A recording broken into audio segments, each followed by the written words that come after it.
because you nowhere in the trust Bible. the I just told reliability you, of the nowhere in the Bible. Bible does it say there are 5 generals in hell. It doesn't say there's not, does it? What? And so Okay, so can I answer you do now? that? Can I answer now? Can you do that? Will you Here's my allow question. an answer, sir? Will you Yes, sit to my down and question. allow an answer? My question is this: can you do that? Yes or no? No, he cannot do that. Okay, I'm going to try. I'm going to try to give an answer here. Miracle number 2 doesn't happen. Okay. Miracle number 3. Show me. Show me. Sir, this is absurd. Of course it's absurd. Let this me is your answer book that's the question. Absurd. Lighting stuff on fire. How many of you would like to hear an answer to the question? Sit down. Sit down. We only need to use the word faith when there isn't any evidence. I presume you've got faith in your wife. Is there any evidence for that? On Yes, which you plenty. base it? Yes. Plenty of evidence. We're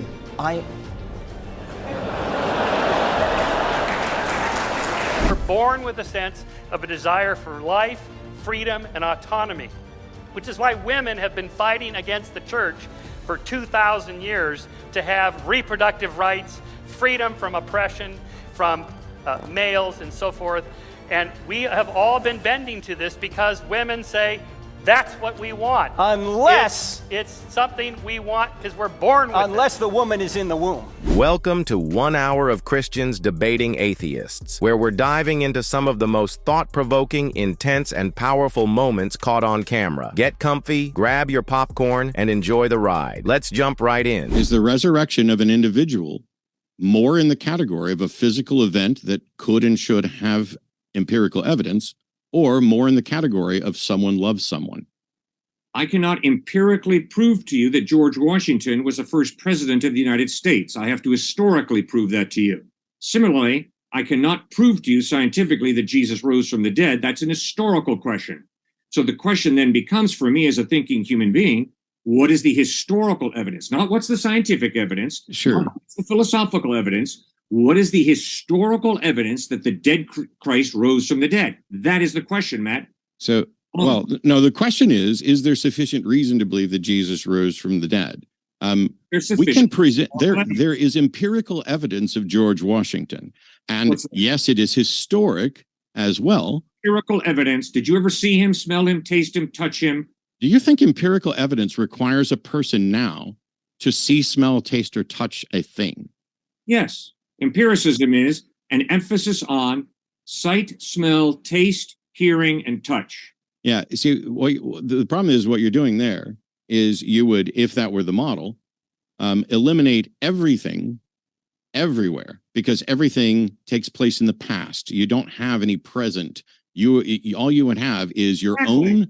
All you would have is your own direct experience. And then as soon as you try to corroborate it with somebody else, you're now getting secondhand information, and all of it is in the past. There's a difference between saying something happened in the past and we have claims and reports and physical evidence. See, when you talk about something like George Washington, it is within the time frame, not of my direct experience or yours or anybody else's, but to where we have a robust chain of evidence from a number of different competing sources to say that these things happened. None of them are extraordinary. None of them are supernatural. None of them are outlandish. And this is how we can have a good understanding that while George Washington was the first president of the United States, he probably did tell a lie, and the cherry tree story probably didn't happen. There is so much extra biblical evidence that Jesus really lived, died, and rose from the dead. It's incredible. The early church fathers, Clement, Bishop of Rome, Ignatius, Bishop of Antioch, Justin Martyr, the first apologist, Papias. None of those are contemporaries. They all knew the contemporaries. They talked with the contemporaries. They did not know the contemporaries. Absolutely, they did. Ignatius, Bishop of Antioch, and Clement, Bishop of Rome, knew the contemporaries of Christ. Phlegon knew some of those people as well. So did Thallus. So did Celsus. So did Tacitus, Suetonius, Pliny the Younger. These were Roman historians who did not believe in Christ, but who at least had the intellectual honesty to say, yes, the historical evidence is that Jesus really lived and supposedly rose from the dead. I don't believe that's what they said. I believe they're reporting that people believed it. 3 AD. I believe they're reporting that people believed that. wrote They're a not. letter around 73 Okay. AD in which he talks about Jesus Christ as an historical person. He was a Syrian philosopher. So I'm sorry, Matt, the evidence is Jesus was a real historical person. Now, I find it interesting that you agree with me and say, yes, he was a real historical person. He just didn't rise from the dead. Well, why would you do that, Matt? Because the only way you know that Jesus Because there's was absolutely nothing extraordinary. Well, Because and- are you going to let me answer the question? Because there's absolutely nothing extraordinary about the notion that there was an itinerant Jewish rabbi or a collection of them or stories about a person. There's something incredibly extraordinary about someone rising from the dead. Those two claims are not remotely in the same category and are not remotely establishable by the same sort of evidence, and certainly not second or third hand evidence, hearsay, decades later, just because they may have known someone who knew someone. Thank you so much for your honesty, Matt. So I'm always honest. Why do you act like you're surprised? This has nothing to do with history. It has to do with Where have I ever been the dishonest? supernatural does not exist. Therefore, I can accept Jesus historically, but I cannot accept his resurrection. No, sir. No, sir. Now who's not being dishonest? Not only did I not say, not only have I never said, not only have I never said that the supernatural. Hold on, I think if you're what we just going might to have, lie there about might this be a and get little on bit me of. about being honest, am I going to get to talk or what? You get to talk I whenever think you want to. There might have. Cool. I think there. Hold I'm on gonna do it one right sec. now. What happens sometimes is when the connection's not great, which I think tonight, I think that Cliff, may not be. to pick on you, but sometimes when the connection's not great, it'll be delayed a little bit. So I think that's maybe what's happening. So I do just want to be sure that we get to hear from each of you. And Matt, you've got the floor. Go ahead. Never have I said the supernatural does not exist, not in this debate nor anywhere else. And it's dishonest of you to suggest that I have. What I have pointed out, as I have tonight, is that I don't know of any way to confirm the supernatural. I'm not saying Jesus did not rise from the dead. I'm not saying I know Jesus did not rise from the dead because the supernatural is real. I'm saying you cannot demonstrate, as far as I can tell, that Jesus rose from the dead. And the claim that someone rose from the dead, whether it was by supernatural means or natural means, is far more extraordinary than that there was an itinerant Jewish rabbi. Those two claims cannot be established on the same standards of evidence. Why would you ever think that the existence of a person and the resurrection of a person could be established merely on someone's word?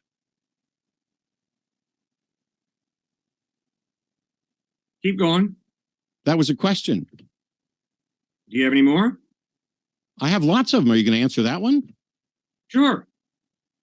When I study history, I can't have different ways of determining what is historical or not. I've got to be consistent. Otherwise, I'm not intellectually consistent. So I have to have tests that I use to determine whether a document is historically reliable or not. And the Quran is very reliable historically. The New Testament is very reliable historically. So I read them as history, and I take them seriously, both the Quran and the New Testament. And based on the fact that the New Testament has tremendous internal consistency, is archaeologically verifiable, is supported by an amazing number of Greek manuscripts, I am convinced that the New Testament is historically reliable, but so is the Quran. The Quran's historically reliable. There really was a dude named Muhammad who lived from about 570 to 632. And historically, that's a fact. Did he ascend to heaven and was the moon split in two?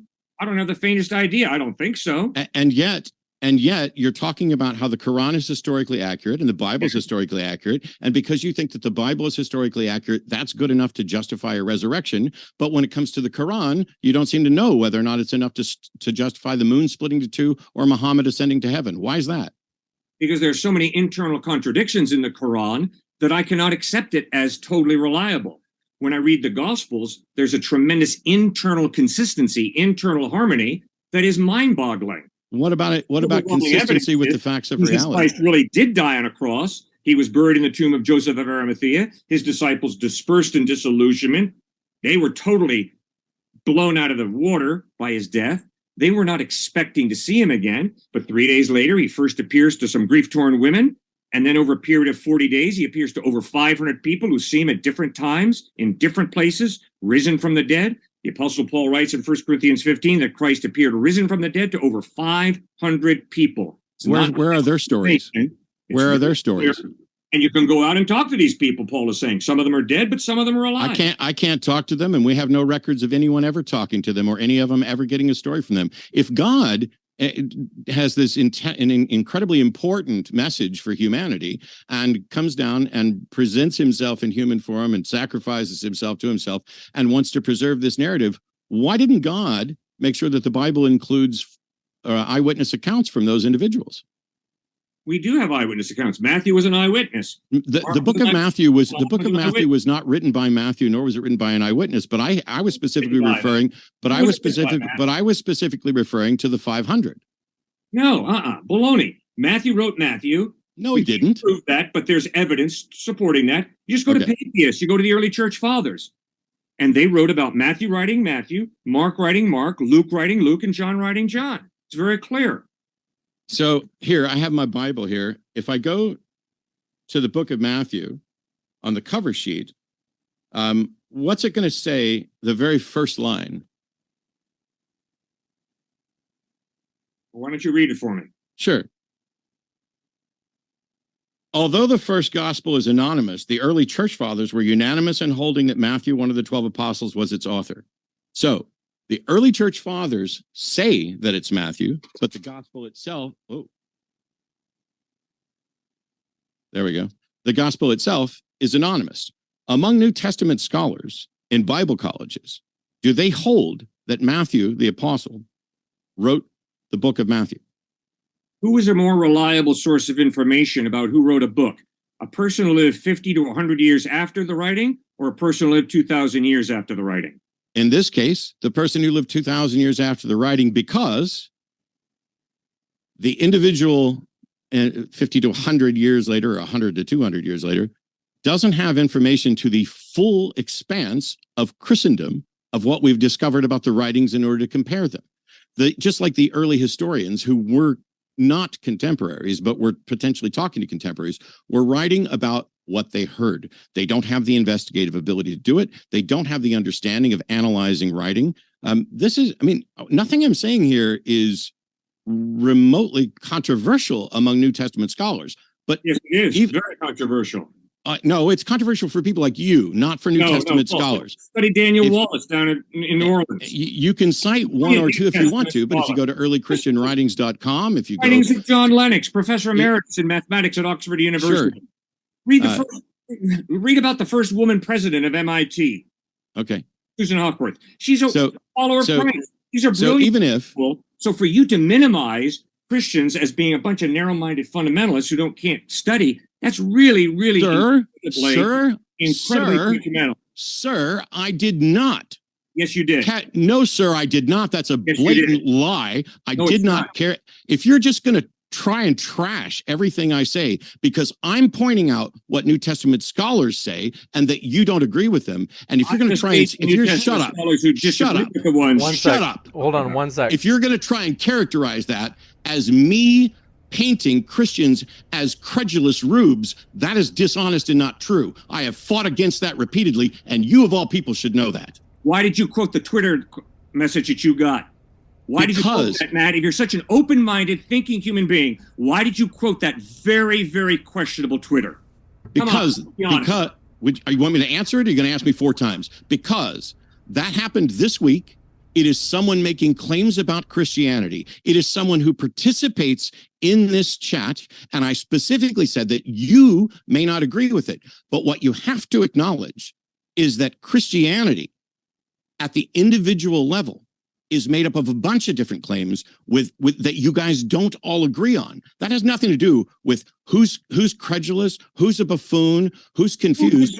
I don't know. I have no. Christians disagree on a lot of things. So what on earth does that have to do with Jesus Christ? Nothing.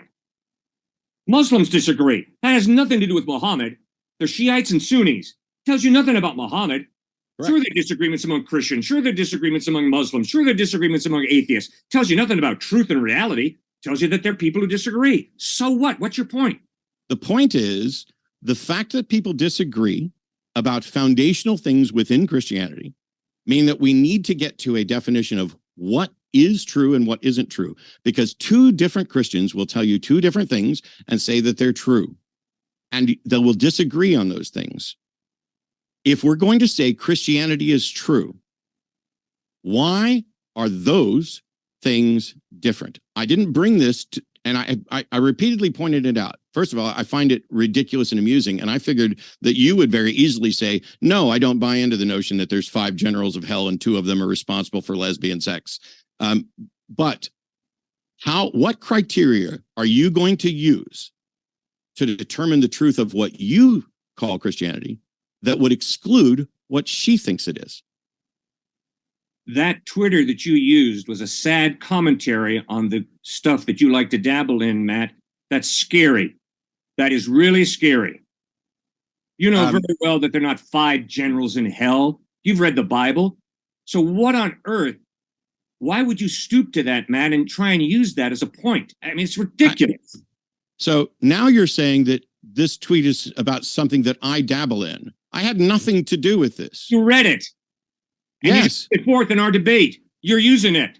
And it's embarrassing, Matt. Totally embarrassing. It doesn't embarrass me. The reason you're embarrassed is because I just asked you for what criteria would exclude that, and you have none. Because you trust the reliability of the Bible. Nowhere in the Bible does it say there are 5 generals in hell. It doesn't say there's not, does it? What? You got to be kidding. It talks about hell. You don't have. What is your methodology? What is your methodology that excludes that?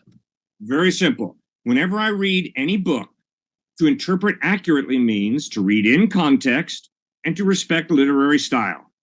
And by reading in context and by respecting literary style, there is no way that you can come away from reading the New Testament saying the New Testament teaches there are 5 generals in hell. Okay. Preposterous. And that you even stoop to that level, Matt, is a sad stoop to what level? I apologize. I'm really confused here, Cliff. I've asked for methodology. I've asked for methodology, of an atheist and you keep accusing me of stooping. If you're just going to be a jackass, I will continue to talk over you every time you try to slander me because you won't defend your beliefs. Oh, I'm defending him all the time, Matt. No, you're not. You're asserting them. You're preaching. You haven't provided a single bit of evidence or methodology, and all you've done every time I raise an issue is say that I'm stooping or I'm dabbling or I'm misrepresenting Christians as stupid. I'm sorry that you don't have a robust methodology that would shine and show the truth of Christianity while demonstrating that Islam is not true, but you don't. If you did, you would have presented it. I already have presented it to you. The resurrection of Christ is not a fact. Evidence. Now, who's interrupting who, Matt? I'm interrupting you. The resurrection of Jesus Christ is overwhelming evidence that Christ is reliable. The evidence of a sinless life that he lived. He could look his enemies in the face in John chapter 8 and say, which one of you can prove me guilty of sin? And his enemies were silent. The Apostle John, who knew him intimately for 3 years, could write, in him is no sin. When you read the Sermon on the Mount, those are the teachings of an ethical genius. Jesus was an ethical genius. Jesus was an ethical genius. He died on a cross, loving and forgiving his enemies. You're confronted by a guy who taught an amazingly high ethical standard and lived up to that standard. The evidence for Christ is so robust, it's embarrassing. There is no one who comes even close to Christ in credibility, in trustworthiness. And you know it, if you think about it. No, sir, I don't. And you can stop claiming what I know, because that's also dishonest. What I find, if you'll with an open mind look at it, so now your explanation is that I'm just not doing it with an open mind. Will you ever stop addressing me and what you think of me and actually present evidence for a resurrection? Fine. The evidence for the resurrection is he really died, and a Roman soldier took a spear and jammed it in the side. How you know that? And an issue of watery serum flowed out, separated from the side of Christ. We read in the Gospel of John. He was dead. They took his body off the cross. They anointed it with perfume, wrapped it in burial cloth, and laid it in the tomb, not a secret hideout tomb, a very well-known tomb, the tomb of Joseph of Arimathea. His disciples dispersed in disillusionment. There was no Passover plot. And 3 days later, he appeared risen from the dead to a group of women. And then over a period of 40 days, he appeared to over 500 people. And those people, many of whom were willing to die for what they claimed to have seen. The dead Christ. The 500? And for the past 2,000 years, people have claimed to have met this Jesus Christ and that he has changed their lives. Preeminent among them would be the Saul of Tarsus, who met Christ on the road to Damascus and had an incredible conversion experience and followed Christ. So there's overwhelming evidence that Christ was dead historically, and historically he rose from the dead. Well, you know, God can change my mind, right? He changed the Pharaoh's mind. He hardened their hearts so that the Pharaoh would not let his people go, God's people go, so that God could slaughter the firstborns and show what a wonderful God he is, rather than just letting his people go. So is that a question? Changing his mind. What? Was that a question? No, I'd be happy to address it if you find that objectionable. It's not a question. It's oh, okay. Well, I was going to get to that. Since God can read minds, and since God can plant thoughts in my mind, I have a trinity of numbers here. What are they? Is that supposed to be a question either? Yes, that is. I'm not Johnny Carson. That is a question. Your all-powerful God can do this. He changed the Pharaoh's heart. Jason is spending time praying for my mind to change. So God, he clearly believes. So is everybody. So is all the Christians in the room. Do you think God can change my mind? Yes. You change your heart. You'd have to change your heart first. Well, you know, we think actually with our minds. That may be, but your heart, it gives you the desires. If you don't know, if you take an artificial heart and put it in a person, they still I know think, that. Good. Yeah, and you know where the sun goes at night, right? Can I respond to anything you're saying, or are you just gonna rail on? That's absurd. Okay, that's an absurd question, but I would like to respond. Miracles are absurd. Of course, I didn't say that. Absurd. Could I answer the question? No, I asked you a question. And here's the question. We've got miracles ready to happen, right? Ready to happen. But they didn't happen. Why is it that miracles never occur except when there are things that would happen anyway? Let's go to one of God's tests. Is that a question? That is a claim, and I asked the question. Okay, let me address miracles. First of all, miracles. That's not my question. My questions are show me, okay? It looks like you want another 15 minutes to talk. You're not asking questions. So here's my question. The Baal test, you're familiar with it, right? You're an expert on the Bible. Tell us the story of Baal. Which, and there are Elijah many Baals, sir. And Ahab. There are many Baals, sir. Which one do you have so specific the story reference of Ahab and Elijah and their test of a true God. Yes. You're familiar with that story? Quite. Okay. And so I was just in Israel where it happened, actually. And so the Baal test was that if you are a believer, that a fake God would not set something on fire and a real God would. So you've read the text? Yeah, I have read the text. And so okay, I asked so can I answer now? Can I answer now? Can you do that? Will you allow an answer, sir? Will you sit down and allow an answer? My question is this: can you do that? Yes or no? No, he cannot do that. Okay, I'm going to try to give an answer here. Miracle number 2 doesn't happen. Okay. Miracle number 3. Show me. This is absurd. Of course it's absurd. Let me is your answer book that's the question. Absurd. Lighting stuff on fire. How many of you would like to hear an answer to the question? Sit down. Sit down. I need to stand up because I need to see you. I need to hear. Well, you need to at least pause and allow an answer to your question. Here's my answer. If you need to see me to hear the answer, let me give you the answer. Yes. I was just in Israel at the point where this happened. If you've read the text, these were covenant people, and they were going after another god, a god who had already said that they would be punished if they did this thing. And they are the ones who then... Yes, it was. If you can ignore the context of that particular passage... Can I do what? Call fire down out of heaven? Yeah. Not in this context, no, sir. Okay, can you do anything? Let me ask you another question. Simple question. Did you hear my answer? Yeah. There are times when God uses miracles, and there are times when God does not, to specifically establish His word in Scripture. That time has passed. Now we have the church, sir, and we have the fact that God changes hearts, as He has many people in this room. Oh, isn't that sweet? Isn't that sweet? So, you know, as Mr. Wallace pointed out to me, there's a funny thing, and I wonder if you can figure it out. Is this a question for us? Yes, it is, in just a second. Okay, but I'm going to give you the context, right? Just like you spent all this time saying no in a minute, right? And the context was this. George Bernard Shaw, and I credit Wallace for pointing this out to me, said, you know the miracles that happen at Lourdes? Like people get out of wheelchairs and they drop crutches, but they never drop an artificial leg because God doesn't heal amputees, as was pointed out. They also don't grow hair. So the question is, can you grow hair on Dr. White right now? He uses a Bic razor. Can you do it? Can you do it, Jeff? What's that? Can you do it, Jeff? Can I do what? All he's got to do is steal my razor, and it'll grow back naturally. Right. So Dr. White claims that biblical miracles are still happening. Dr. Clark, this is devolving. If you could allow me to answer the question. Okay, so it's a simple question. Can you grow hair on his head right now, just like Jesus at once performed his miracles? Because Dr. White claims that miracles are still happening Scripture, no, actually Dr. White has not claimed it in that way at all. You are misrepresenting him. It's not going to help us if you put words in our mouths. What our position is that the triune God of Scripture exists, and that he imposes a uniformity upon creation. He upholds it by the word of his power and carries it along to its intended... I am telling you right now. He carries it along to its intended destination. Therefore, we have a philosophical basis, something that satisfies the preconditions of intelligibility to appeal to uniformity, to make miracles look odd.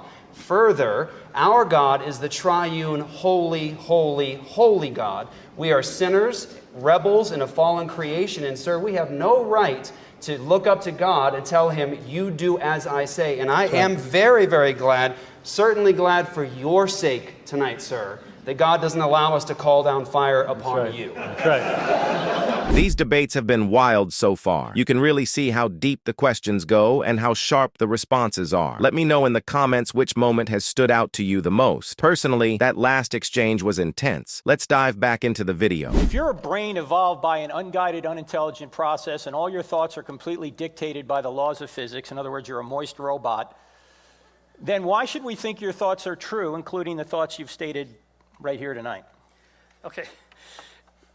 We're operating at different levels here. So it would be like if you wanted to explain water by looking at the quantum physics in the subatomic particles in hydrogen and oxygen atoms. How do you get water out of these quarks inside the protons and neutrons of the atom? You don't. It's a higher level explanation. Much like we talk about emergent properties. How do you get democracy out of atoms? Well, you don't. You don't use physics to explain democracy. You use political science. So what we're talking about here is kind of different levels, explanatory levels, which is one reason why we have different fields of study to think about the cause of things in economics or psychology or whatever. So, well, I agree with you on that there are other fields of study. But if you're a materialist, unless you've changed your mind, all that exists are molecules. So again, why should we believe what you're saying? So consciousness, well, that's sort of a bizarre question. What do you mean why you should believe it? It would be like saying, you're made out of quarks, and so why should I believe you? What does quarks or atoms got to do with anything? Because if we're controlled by the laws of physics, including our thoughts, why should we expect our thoughts to be true? Okay. I'm a compatibilist, so I believe that we have volition and free will. How? Well, okay, so it has to do with emergent property of complex systems. So you and I have more degrees of freedom than a dog. Dog has more degrees of freedom. By degrees of freedom, I mean places to move, choices to make. So rats make choices. I'll press the left bar or the right bar. I'll go down this alley, that alley, whatever. Those are choices. Rats make them, dogs make them, we make them, and we have more choices, more degrees of freedom than, say, rats, than, say, cockroaches. Okay, so, like, what would be the difference between a drug addict hooked on OxyContin and you and I who are not? You and I are not under that sway, but the poor addict is. There's a difference there of degrees of freedom. Okay, so I would answer it that way, that it's kind of different levels of how many controlling vectors are at work. Do you believe the laws of logic exist? Well, okay, not without humans to describe them. Okay, let me ask you this then. Yeah. You're saying the laws of logic are just human constructions. Correct. Well, okay, two things. One, there is a reality that really exists, so we can measure the angle here. To a bat's brain, or it may look different than on my brain, but there really is a table. Right.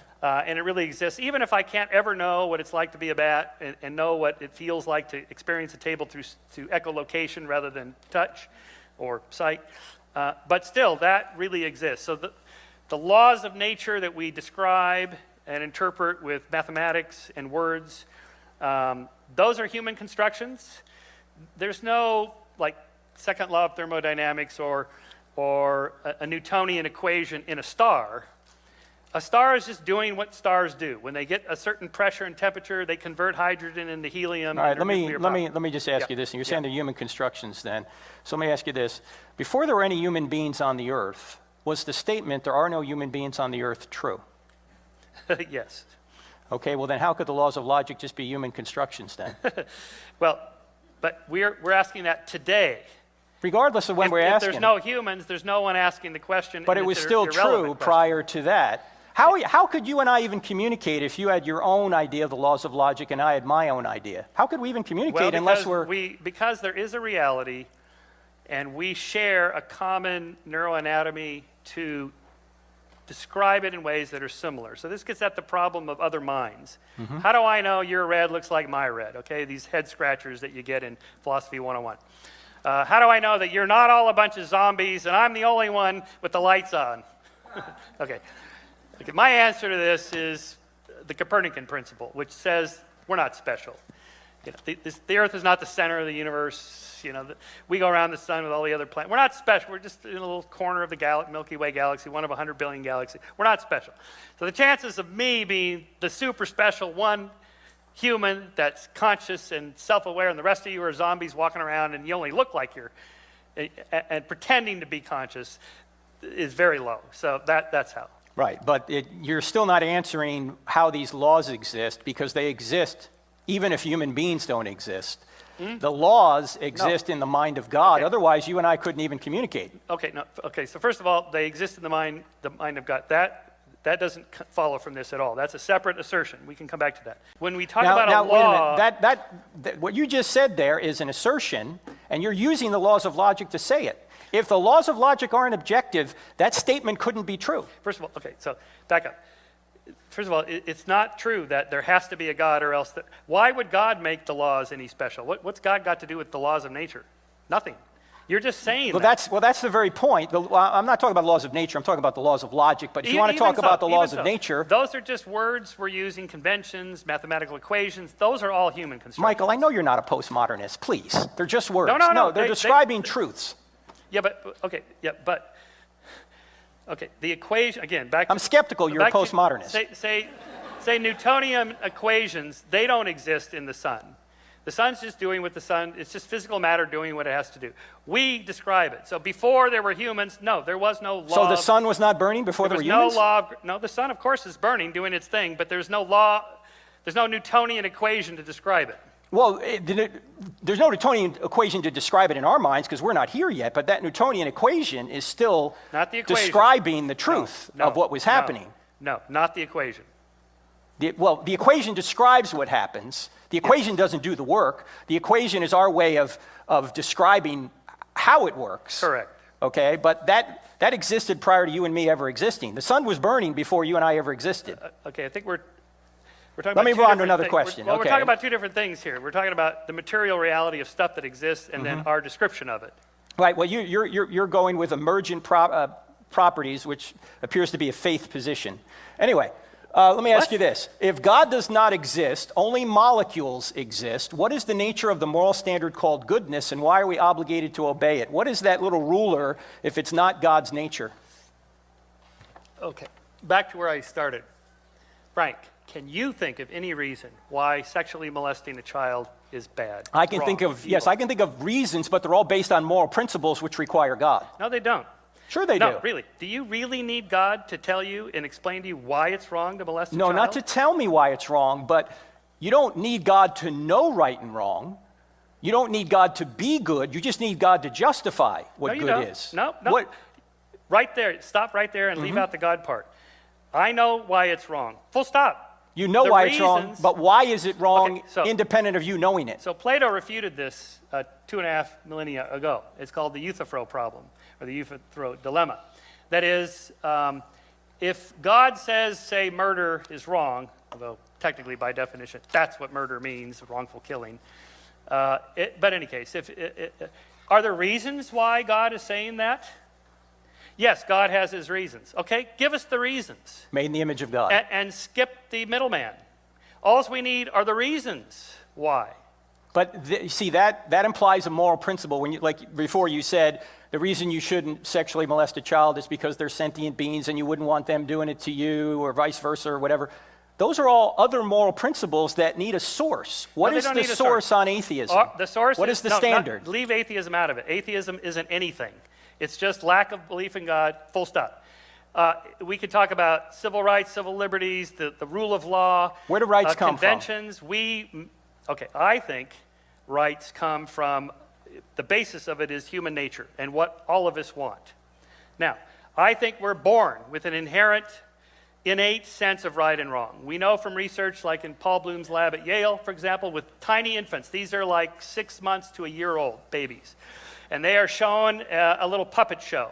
So imagine there's this ramp, and this puppet's pushing this ball up the ramp, and one puppet comes up and bashes the ball back down and is fighting the puppet. And then, Michael, let me finish. This is a great experiment. Okay. I'm making an argument for I'm not disagreeing that we all know right from wrong. That's not my point. My point is not epistemology. How do you know right from wrong? My point is, what is rightness on an atheistic, materialistic worldview? On a humanist worldview, right and wrong is determined by a combination of our innate moral sense, our upbringing, what our parents teach us, our family, our social communities, and so on, which, by the way, have changed a lot. You guys would have been in favor of burning witches and enslaving blacks centuries ago.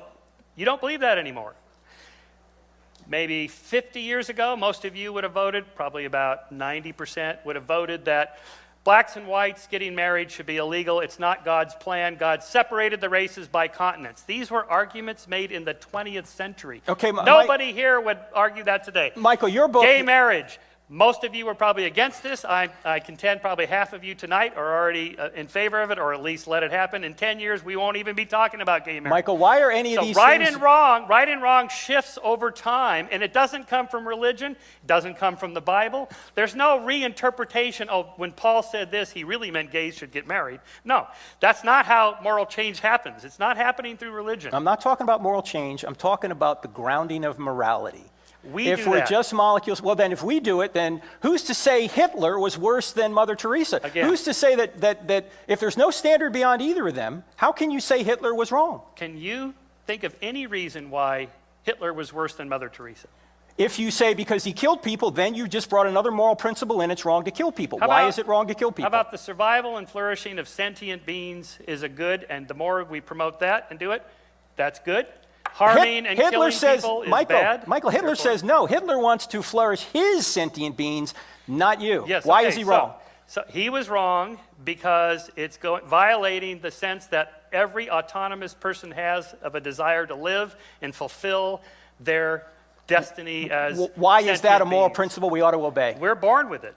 We're born knowing it, but why should we obey it? We get it from, like, for example, our constitutions that we write, and we say, this is what we're going to do, and we're going to enforce So if we write a constitution that says gay marriage is bad, you're for that?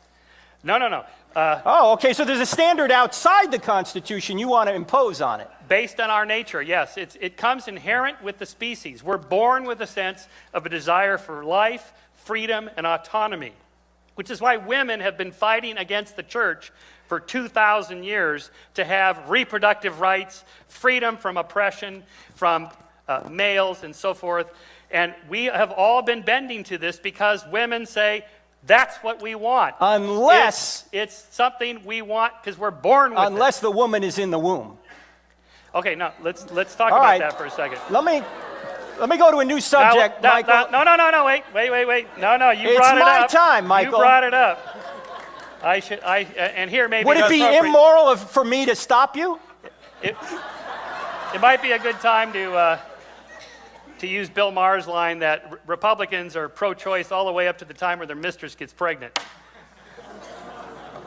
And also, conservatives seem to be pro-life all the way up until birth. And then after that, just war. It's perfectly okay to kill innocent civilians in Iraq. It's perfectly okay to put to death people on death row. You've already argued that it's justifiable to kill certain people, even innocent people, due to some other cause. All right, so we're already on the same page there. No, Michael, what you just brought up, there's a difference between an innocent child in the womb and a guilty murderer on death row. What about an innocent civilian in Iraq that we bomb using drones? That's why we try and minimize those, because we know that person's valuable. When you say faith is rational and evidence-based, I mean, if that were true, it wouldn't need to be faith, would it? I mean, if there were evidence for it, why would you need to call it faith? You'd say just evidence. And when you said that faith in relativity, in Einstein's theory of relativity, is evidence-based,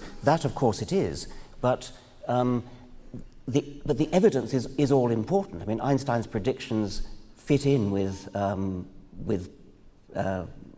observed fact and with a whole body of theory, whereas we only need to use the word faith when there isn't any evidence. No, not at all. I presume you've got faith in your wife. Is there any evidence for that? Yes, on which you base it? Yes. Plenty of evidence.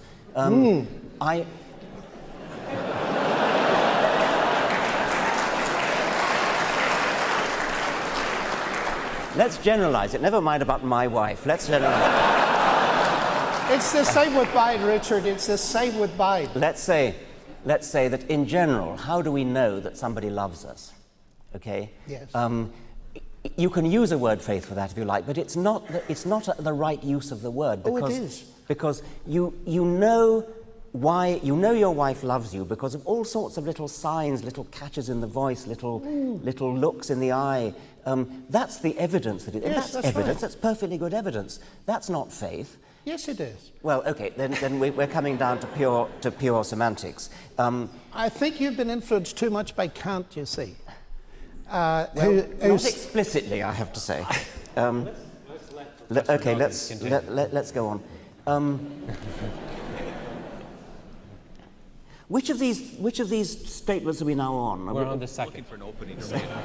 It didn't seem to have much connection with the quotes from the God Delusion that you read. That actually works well with the first. Okay, it does. You read a quote from Jerry Coyne about the real war being between supernaturalism and naturalism. The context of that quote was the turf wars, in a sense, in American education between creationism and evolution. And within that context, I have been accused of letting the side down because, as you know, there's a problem with American education that some nutcases are trying to introduce creationism into American schools, which is obviously very bad for science, and my scientific colleagues are deeply worried by this and are trying to fight it, and all power to them. They complain that I am not helping matters, that I'm in a sense rocking the boat by saying quite openly that it is my understanding of evolution that has led me to atheism. And they point out again quite rightly that if I were called up to in a court of law testifying in favor of evolution and against the teaching of creationism, and the lawyer said, Mr. Dawkins, is it true that evolution has led you to atheism? I should have to say yes, whereupon he would turn to the jury and say, my case rests. It doesn't do the cause of science any good to unite evolution with atheism. That was the context of Jerry Coyne's remark. Coyne was saying, okay, if you're concerned only with the narrow political battle of saving American science in the schools, then you should button your lip and stop talking about atheism. If, on the other hand, you think, as Coyne does, that the real war is between supernaturalism and naturalism, then you would say, well, the battle over evolution and creationism is only a skirmish. The real war is over something rather more profound. That was the context of that. Noma was the second quotation that you read. That's non-overlapping magisteria. The late Stephen Gould argued that there was no real battle between science and religion because they were about non-overlapping magisteria, different things, ships that pass in the night, no contact between them. They're about totally different things. I don't think that for a moment. I think that religion really is, in a sense, about science. I think that religious claims about the universe are scientific claims. I suspect that John may agree with me about this. Claims about the universe are scientific claims. A universe with a God would be a very different kind of universe from a universe without a God. Scientific methods are the appropriate methods, or at least the scientific way of thinking is an appropriate way of thinking for deciding whether we live in this kind of universe with a God or that kind of universe without a God. It becomes even more glaring where you talk about miracles, which, I mean, however much sophisticated theologians may profess their non-belief in miracles, the plain fact is that the ordinary person in the pew, the ordinary unsophisticated churchgoer, believes deeply in miracles, and it's largely miracles that persuade that person into the church in the first place. If there are miracles, they are to be judged as by scientific means. If there was a virgin birth, if somebody was raised from the dead, these are strictly scientific claims. They may be difficult to verify, but as I've said in the book, The God Delusion, if you could imagine, hypothetically, that DNA evidence could be discovered showing that Jesus never had a father, that Jesus was born of a virgin, then can you imagine any theologian saying, oh, no, not relevant, separate magisteria, science has no bearing on this case? Of course they wouldn't.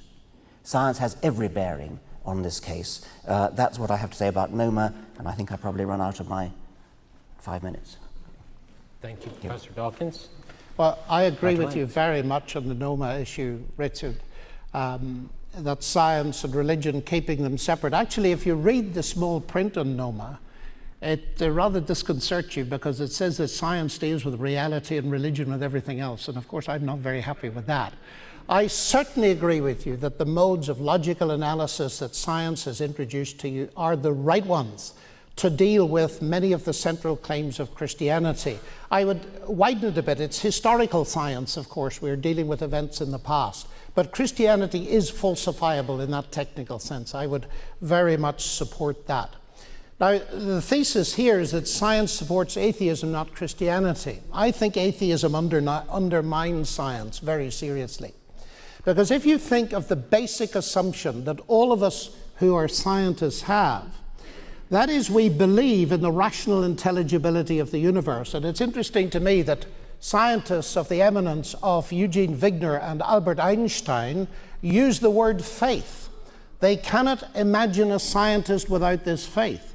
Because, of course, they point out that you've got to believe in the rational intelligibility of the universe before you can do any science at all. Science doesn't give you that. Now, the interesting thing is this. Suppose we now look at that issue against the background of the two worldviews we're discussing tonight, atheism and theism.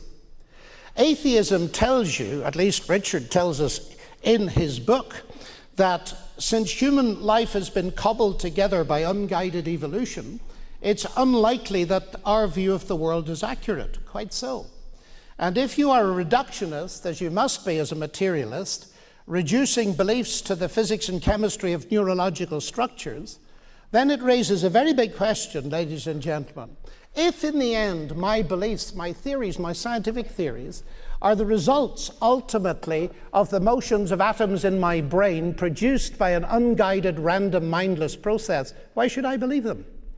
In other words, it's like someone sitting on the branch of a tree cutting off the branch on which they're sitting. And it seems to me that therefore atheism actually undercuts the scientific endeavor very seriously. And that, for my mind, is a fatal flaw. An argument that purports to derive rationality from irrationality doesn't even rise, in my opinion, to the dignity of being an intelligible delusion. It is logically incoherent. But theism tells us that the reason science is possible, the reason that I can access the universe, at least in part through my human intelligence, is because the same God who created the universe is ultimately responsible for the human mind in here. So that's the base level. But when we come up a level now and look at science itself, we have the fine-tuning of the universe, the fact that the basic constants of nature have got to be very accurate in order to have a universe just like this one. Now, I know that some people prefer, that's the word that Sir Martin Rees uses, an explanation in terms of a multiverse, which actually doesn't, in my opinion, solve the logical problems. But I'm very interested in the verdict of Arno Penzias, who won the Nobel Prize for discovering the microwave background. And he says astronomy leads us to a unique event, a universe which was created out of nothing, one with a very delicate balance needed to provide exactly the right conditions required to permit life, and one which has an underlying, one might say, supernatural plan. So that physics itself, looking at the constants and the very, very specified numbers they had to have, comes to that kind of conclusion. And incidentally, the Bible gets very easily dismissed, I'm afraid, also in the God delusion. Penzias added, the best data we have concerning the Big Bang are exactly what I would have predicted had I nothing to go on but the 5 books of Moses, the Psalms, and the Bible as a whole. It's interesting, ladies and gentlemen, isn't it, that we only got the idea that the universe had a beginning, evidence for it in the 1960s. It was very exciting. I remember it well. Because for centuries, Europe was dominated by the thinking of Aristotle, which put the earth fixed at the center of the universe, everything rotating about it and everything existing eternally. The fascinating thing is this, that when evidence began to arrive that there was a finite beginning to space-time, some leading people in the journal Nature, the editor, Maddox, said, this is dangerous. We don't like this because it'll give too much leverage to those who believe in creation. Now, what I find very interesting is this. The Bible is frequently dismissed as being anti-scientific because it makes no predictions. Oh, no, that's incorrect. It makes a brilliant prediction. For centuries, it's been saying there was a beginning. And if scientists had taken that a bit more seriously, they might have discovered evidence for the beginning a lot earlier than they did. First, I find it deeply unimpressive that the Bible, it can be said to predict the Big Bang. There are only 2 possibilities. Either the universe began or it's been here forever. Just 2 possibilities. To get one of them is really not that impressive.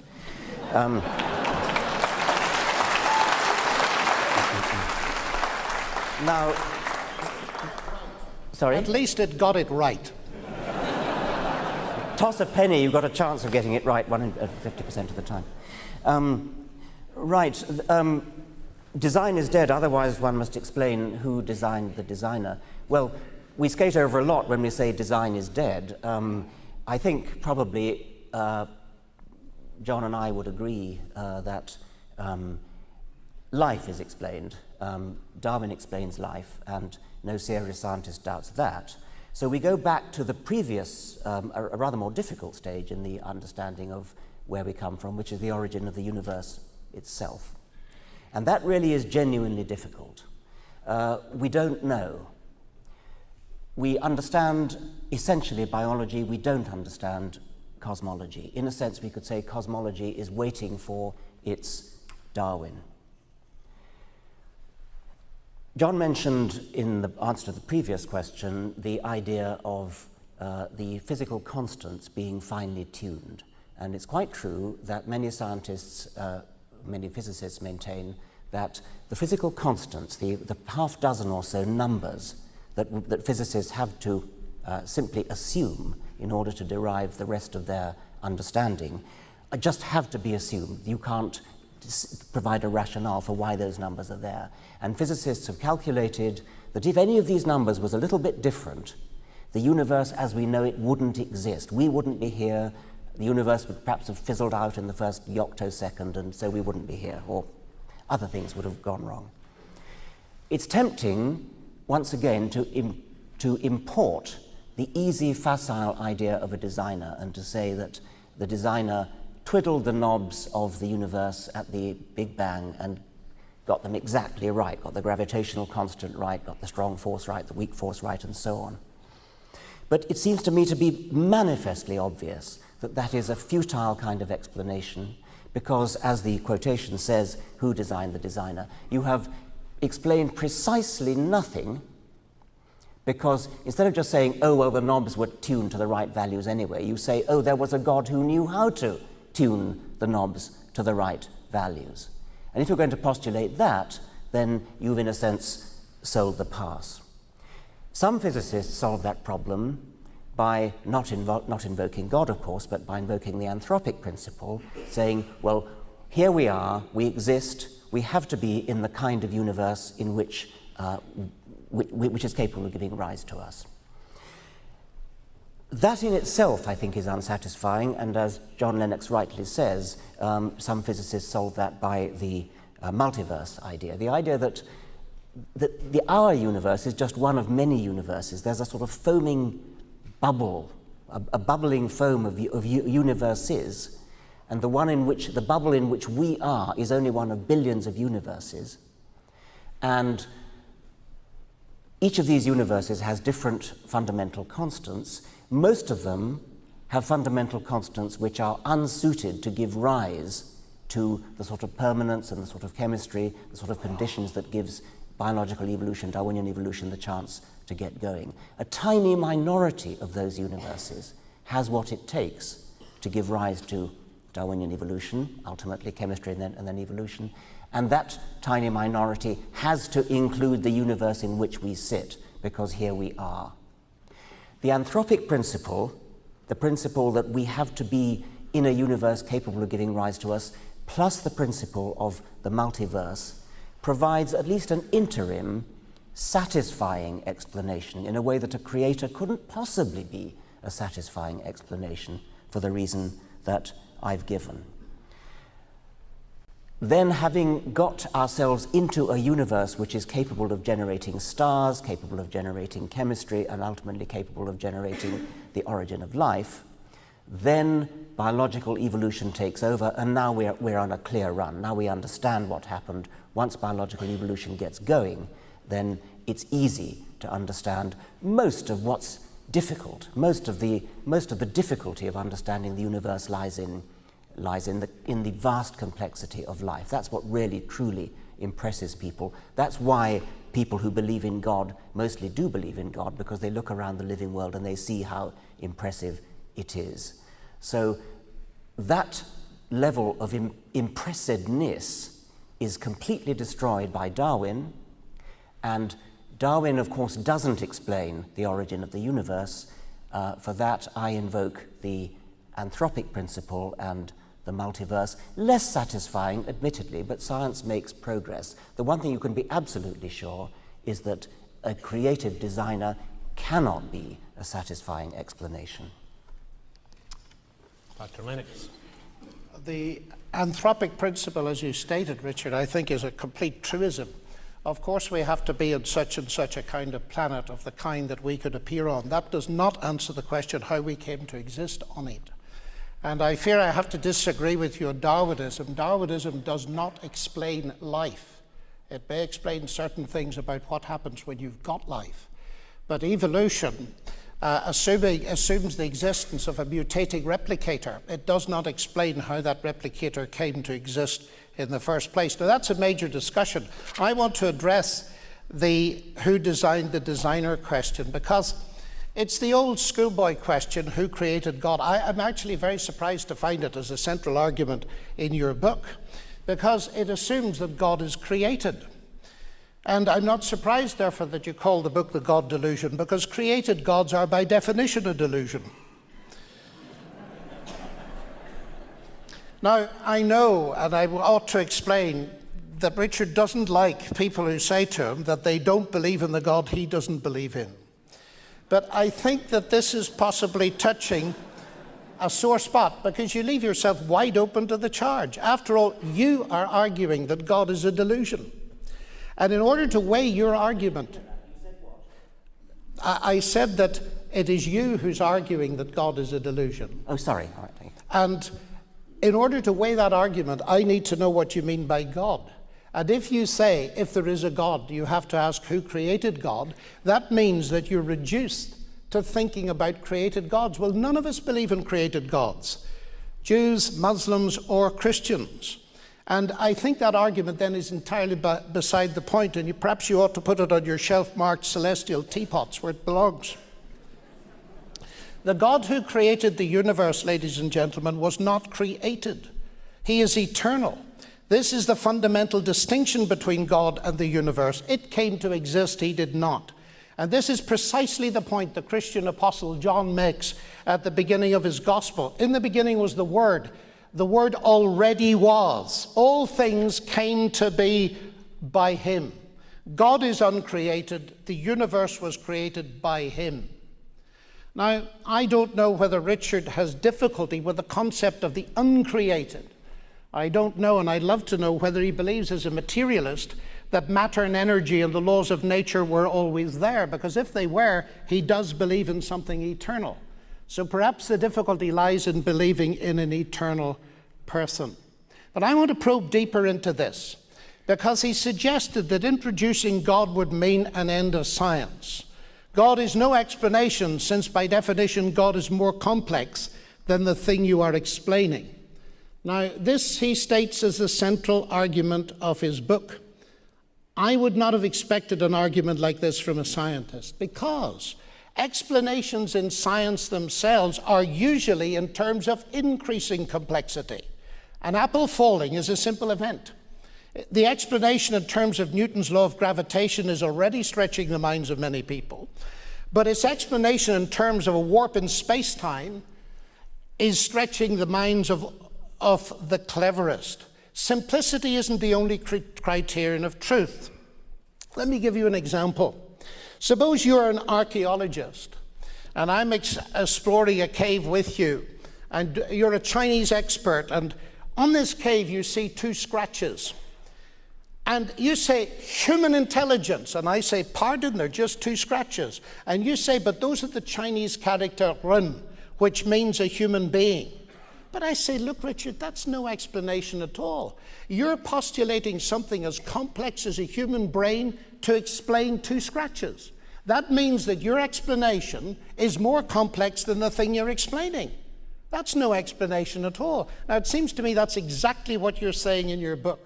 The reason we can deduce something as sophisticated as human intelligence from 2 scratches on a cave wall is because they have a semiotic dimension. They carry meaning. And that fascinates me as a mathematician, because the reductionist is committed to deducing things that carry meaning, and I would include the DNA molecule among them, is committed to explaining those in terms of the basic materials.